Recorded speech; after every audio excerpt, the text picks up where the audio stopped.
जिसको देखें यूट्यूब पे फेसबुक पे पैसे बनाने की टेक्निक बता रहा है, तो मैंने कहा आज ज़रा संडे मॉर्निंग मैं भी आपको एक टेक्निक बता दूं, सही है ना, थोड़ी फाइनेंशियल लिटरेसी भी हो जाएगी। अच्छा, पहले ज़रा बहुत इजी होके सोचें कि एक मुल्क है जिसमें इंटरेस्ट रेट बहुत कम है और दूसरा मुल्क है जिसमें इंटरेस्ट रेट बहुत ज़्यादा है, सही है ना। आपने क्या करना है, वेरी सिंपल। जिस मुल्क में इंटरेस्ट रेट कम है उधर से यू बोरो, और जो दूसरा मुल्क है जिसमें इंटरेस्ट रेट ज़्यादा है उसमें आपने इन्वेस्ट कर दिया, और जो बीच में पैसा बना वो आपका कैरी हो गया, आपका प्रॉफिट हो गया, रिटर्न हो गया ना आपका। अब आए इसको प्रैक्टिकल एग्जांपल से समझें, थोड़ा एक केस स्टडी बनाएं। मिसाल के तौर पे यूनाइटेड स्टेट्स की और पाकिस्तान की बात करें कि यूनाइटेड स्टेट में अमूमन इंटरेस्ट रेट कम होता है, अभी तो इस वक्त फिर थोड़ा बहुत बढ़ा हुआ है, लेकिन पाकिस्तान में हाई यील्ड करेंसी तो ज़ाहिर ऊपर इंटरेस्ट रेट बहुत ज़्यादा है, फॉर एग्जांपल 21%।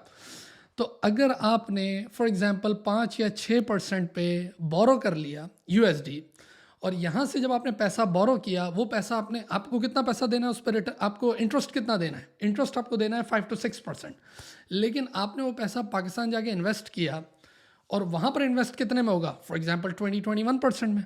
यानी आपने 5-6% पे बोरो किया, लो यील्ड करेंसी में बोरो किया, हाई यील्ड करेंसी में इन्वेस्ट किया, तो वहाँ से आपको 21% बेनिफिट मिला। इधर आपने 6% 7% देना है, तो बीच में आपने 14-15% बना लिया ना। इसको क्या कहते हैं, कैरी ट्रेड। और जो बेनिफिट आपने लिया वो कैरी हो गया। अच्छा, ये बड़ी फेमस केस स्टडी। अच्छा, ये एज्यूम करें कि अभी करेंसी बिल्कुल नहीं हिल रही। मिसाल के तौर पे आपने $1 यहाँ से वहाँ इन्वेस्ट किया और डॉलर का रेट है 300 रुपये, एक एज्यूम कर लेते, सही है ना। और ये रेट अभी चेंज ही नहीं हो रहा। आपने इन्वेस्ट किया, आपने इन्वेस्ट करने के बाद जब अनवाइंड किया तब भी ये रेट चेंज नहीं हुआ। तो आपको क्या हुआ, अभी मैंने आपको बताया 5 से 6% में बोरो किया, 21% में इन्वेस्ट किया, बेनिफिट ले लिया। अच्छा, अगर इसमें करेंसी अप्रिशिएट और डेप्रिशिएट हो गई तो उसका फ़ायदा और नुकसान अलग है। मिसाल के तौर पे 300 रुपये का डॉलर है जिसमें आपने बोरो किया था और आपने इन्वेस्ट किया था। पता चला वक्त के साथ रुपया अप्रिशिएट हो गया, डेप्रिशिएट नहीं कह रहा हूँ, अप्रिशिएट हो गया ना, रुपया मजबूत हो गया। तो 15% रिटर्न एक अलग बनाया, और जितना वो अप्रिशिएट हुआ वो रिटर्न अलग बना जब आप अनवाइंड करके, क्योंकि फाइनली पैसा वापस आपको डॉलर में भी वापस लाना है ना, और रिटर्न करना है यहाँ। लेकिन अगर गलती ये हो गई कि अगर वही पैसा जिसमें आपने इन्वेस्ट किया था वो डेप्रिशिएट हो गया, जो कि हालात चल रहे होते हैं कि कभी 150 का डॉलर नज़र आ रहा है, उससे बढ़ते बढ़ते 200, 250, 300, 325 कहाँ पहुँच गया, तो पता ये चलेगा कि जो प्रॉफिट कमाने आए थे वो प्रॉफिट तो लॉस में जाएगा, जो कैपिटल है वो भी हाथ से चला जाएगा। तो ये बड़ी फेमस केस स्टडी थी ऑस्ट्रेलिया और जापान की, कि जापानीज़ के पास नेगेटिव रेट था और ऑस्ट्रेलिया का पॉजिटिव रेट था 5 to 6%। अच्छा, लोगों ने क्या करना था भाई, यहाँ से पैसा बोरो किया जापान से और ऑस्ट्रेलिया में इन्वेस्ट कर दिया, तो फ़ायदा क्या नज़र आ रहा था कि भाई 5-6-7% का रिटर्न आ जाएगा। लेकिन हुआ क्या, अल्टीमेटली ऑस्ट्रेलिया की जो करेंसी है वो डेप्रिशिएट हुई, जो कि मैंने अभी कहा कि भाई डेप्रिशिएट अगर हुई वो हाई यील्ड करेंसी, तो लोगों के वो प्रॉफिट तो लॉसेज में हुए, वो जो कैपिटल लगाया था, वो जो इनिशियल मूडी लगाई थी, वो भी हाथ से चली गई। मुशर्रफ टाइम, उस टाइम अगर आप देखें, या अगर आप 1999 और उस टाइम देखते थे, तो पाकिस्तान का डॉलर के साथ रेट कैसा था, यूएसडी पीकेआर का 60 रुपये का चलता था लॉक, और सब यही जो कैरी वाला काम करते थे उसमें 7% 8% ये प्रॉफिट चल रहा था, एक रेगुलर प्रॉफिट। लेकिन उसके बाद आपने देखा था 2007-8 के बाद जब गवर्नमेंट चेंज हुई थी और डॉलर हुआ 85 का, यानी 60 रुपये की चीज़ एकदम 85 की हो गई, तो क्या हाल हुआ होगा। वो टाइम आप याद करें जब डिफेंस सेविंग सर्टिफिकेट, जब पाकिस्तान पे सैंक्शंस लगी थी, ये जो एटॉमिक बॉम्ब वगैरह उस सारे चक्रों में, तो वहाँ पर डिफेंस सेविंग सर्टिफिकेट्स बाकायदा, मुझे कुछ लोगों ने बताया कि हमने तो ली भी थी डिफेंस सेविंग सर्टिफिकेट, जो ली थी, तो बोला वो इतना ज़बरदस्त उसका रिटर्न आ रहा था कि 100,000 से 550,000, लेकिन 10 साल के लिए आपको लॉक करनी थी, यानी 1999 में आप लेंगे और वो मेच्योर होगी 2009 में। लोगों के लिए बड़ी ज़बरदस्त बात थी। वंस अगेन अगर कैरी ट्रेड वाली बात करें, यहाँ से पैसा बोरो किया, वहाँ जाके लगा दिया, और वो एक के आपको 1 लाख के 5.5 लाख होंगे। अब सब अच्छा चल रहा था, 99, 2000, 2001, 2, 3, 4 सब 2007 तक सब बहुत खुश थे, 6-7 तक। लेकिन जैसे ही वो 85 का डॉलर हुआ, तो आपका जो वो प्रॉफिट था वो प्रॉफिट तो गया, आपको बाकायदा ओवरऑल एक लॉस भी तो क्रिएट हो गया ना। तो ये एक बहुत बड़ा प्रॉब्लम है हाई यील्ड करेंसी में। अच्छा, एक और मसला, आपने यहाँ से बोरो किया, बड़ा अच्छा लग रहा है यार, लो इंटरेस्ट यील्ड ये ले लिया, और वहाँ जाके इन्वेस्ट कर दिया। पता चला जब वहाँ इन्वेस्ट कर दिया, नज़र तो आ रहा है कि 21% में इन्वेस्ट किया और यहाँ 7% है, 14% का रिटर्न नज़र आ रहा है।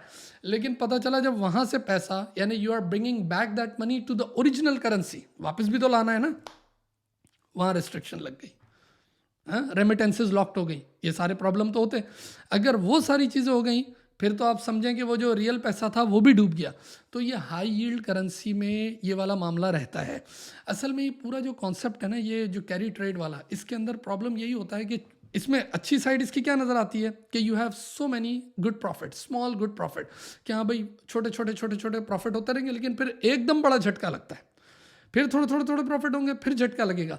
अब मैं तो उस टाइम की भी आपसे बात बता रहा हूँ जब ये चीज़ें लॉक कांस्टेंट चलती थी। अब तो इन्वायरमेंट कितना अनप्रडिक्टेबल है। You talk about political environment, Jio political situation, economical environment, ये सारे इन्वायरमेंट इतने आउट ऑफ ऑर्डर हैं कि अब तो आप 1-2 महीने की प्रोजेक्शन भी नहीं कर सकते। बोलते हैं यार हम 1-2 महीने की प्रोजेक्शन कर ले वही बहुत है, वहाँ कहाँ हम बात कर रहे हैं 10-10 सालों की। तो देखें कॉन्सेप्ट बड़ा सिंपल है, ये मैंने बाकायदा टीचिंग स्टाइल में आपको समझा दिया कि एक जगह से माल उठाया और दूसरी जगह लगा दिया कि भाई इस मुल्क में इंटरेस्ट रेट कम था, उस मुल्क में इंटरेस्ट रेट ज़्यादा, बीच में आपने पैसे बना लिए। लेकिन तैयार रहें, क्योंकि देखें इसके अंदर सबसे इंपॉर्टेंट चीज़ क्या थी, जैसे स्टॉक मार्केट के लिए भी हम लोग कहते हैं timing. Timing is very important when you talk about unwinding, unlocking. जब ये ट्रांजैक्शन, ये सारी चीज़ें जब वापस घूमेंगी और वापस जाएंगी, तो वो टाइमिंग बड़ी इंपॉर्टेंट है कि मैं किस वक्त इन्वेस्ट कर रहा हूँ, किस वक्त क्या रेट चल रहे हैं, प्लस किस वक्त मुझे इन सब चीज़ों को डाइल्यूट करके वापस आना है। तो ये टाइमिंग बड़ी इंपॉर्टेंट है। और टाइमिंग से जीतना समटाइम्स ज़ाहिर है आपके लिए अनकंट्रोलेबल भी होता है, उसके लिए स्टडी भी चाहिए। और मैं हमेशा ये बात करता भी रहता हूँ ना कि भाई financial literacy is very important. Financial literacy बहुत ज़्यादा इंपॉर्टेंट है। अच्छा, अब जब ये सारी बात की भी है और एक थोड़ा मूड में भी आया हो, तो मैं आपको बता भी दूँ कि we have some of the courses financial literacy के। For example stock market courses very interesting, कि आप लोग अगर चाहें सीखने की हद तक, हम आपसे ये नहीं कह रहे कि फ़लानी जगह इन्वेस्ट करें, ये वाले काम तो कभी करना ही नहीं है। सीखने की हद तक if you want to learn about stock market, course हमारे पास अवेलेबल है। If you want talk about some forex, लोगों को पसंद होता है फॉरेन एक्सचेंज, कमोडिटीज़ एक्सचेंज, उसका कोर्स अवेलेबल है। वेरी इंटरेस्टिंग, जो आजकल सबकी डार्लिंग बना हुआ है, बिटकॉइन, क्रिप्टो करेंसी, उसका कोर्स अवेलेबल है। तो अगर कोई ऐसी चीज़ हो मुझसे कांटेक्ट करें। और आपको कोर्स यानी it's just for awareness, just for learning.